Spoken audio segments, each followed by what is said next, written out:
time, Miss Barbara, and the others. They were they were gatekeepers. They showed us the way, a small town kid, and basically shaped generations of kids with their books, and with their help. So it's probably one of the most special places to me from my childhood. And I'm grateful to all of them, and I'm grateful that the library is still intact.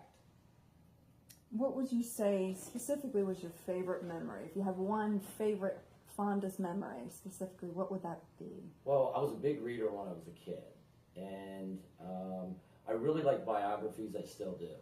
So I had this one special book, or brand of book, that had all the John Smith and Ben Franklin, and I couldn't wait to come in here and read the next biography. I would actually pick the book out ahead of time, knowing I was going to come in, maybe play basketball, go to lunch, and I knew I wanted to get this book.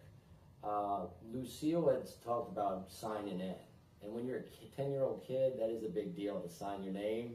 You feel like you're a grown-up. And I just couldn't get enough information about everything. So I would just say that the books that took me places that I had never been but always wanted to go.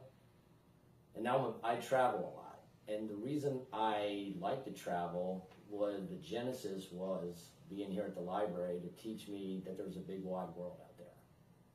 So, and I'm eternally grateful to all the librarians. They were the best. And I hope it continues all through time. Miss Lucille, what was your fondest memory? Well, my fondest memory kind of goes backward because I just love working here.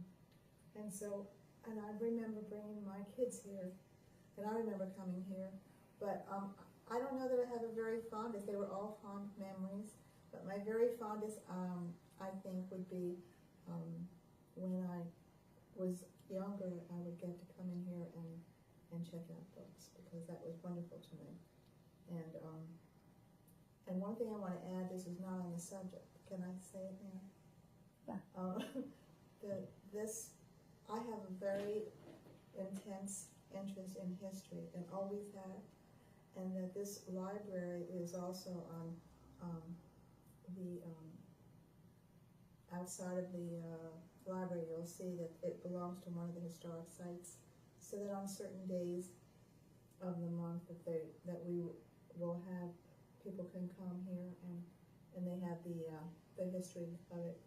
But because we're already open, it's